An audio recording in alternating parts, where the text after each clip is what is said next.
articles on the internet about 5G health risks. It really depends who wrote the article as to what opinion they give. The common theme that you hear from any government or technology website is that since radio frequency, RF, radiation is a non-ionizing form of electromagnetic radiation, there's no way it could be harmful to us.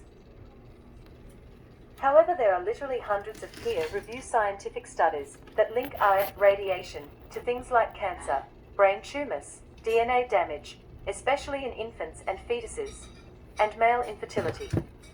I list links to these and many other scientific letters and studies on the scientific studies page of this website. Also, the World Health Organization was finally forced to list RF radiation as a possibly carcinogenic in 2011. This put it in the same category as DDT, dichlorodiphenyltrichloroethane. Further, the scientist in this below video is a British physicist named Barry Trower, who specialized in microwave radiation, which 5G radiation is, his whole life. He is an expert in this field. In this video, he describes just how dangerous it is to us, especially our children. It is a very important video to watch. In the beginning, you get a feel for his experience and credentials, but he gets to the meat of it at about 6:21. Joined the Royal Navy in 1960, and I specialised in microwave warfare. Radar, obviously, which uses microwave, but they don't just teach you radar, they teach you all about microwaves and other uses. So I understood about microwave warfare and how it can damage people, how it can harm people. And when I finished with the Royal Navy, I was also published, and since then it snowballed and snowballed and snowballed, and now I receive up to 1,000 communiques a week from various countries, various people, and I can't handle it. So, and I'm here now because somebody asked me to come here. Wi-Fi, I think anyone who puts Wi-Fi into a school should be locked up for the rest of their life. I really do.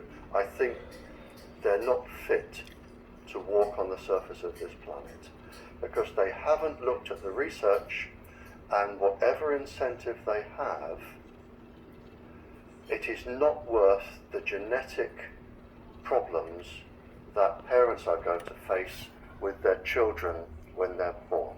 And if you think of a single parent, a mother, who has a genetically deformed child, that particular mother will feel guilty because she gave birth. She will feel guilty and she will be worried every single second of every single day for her life. She will worry that the child won't marry. If the child can marry, she'll worry that the children will carry the disease, which they will. She will worry when she dies who will take care of them. So you are condemning both the family and the children to a lifetime of absolute hell. And this is already published. It is available to look up. It's what I call intentional ignorance. They are offered some sort of incentive and they think, oh, this is going to be good, we'll have it. Now the problem is, imagine you are a 15-year-old schoolgirl. All of the 400,000 eggs in your ovaries were with you at birth. They're not fully developed, but they're with you. They are 10 times more susceptible to radiation than all of the other DNA in the body. And scientists don't realize that. They don't read all of the papers as I do. So you have this highly susceptible genetic material which is going to make your children. And you are irradiating it because Wi-Fi's, they are transmitters, as well as the routers, as well as the ones either side of you. They are all transmitting at this height through your ovaries. So you are risking the damage, the DNA damage of your child every time you sit down and you use Wi-Fi. And it's like saying, if I smoke a cigarette, which one will cause the damage? The answer is, I don't know. It could be the one today. So you now have a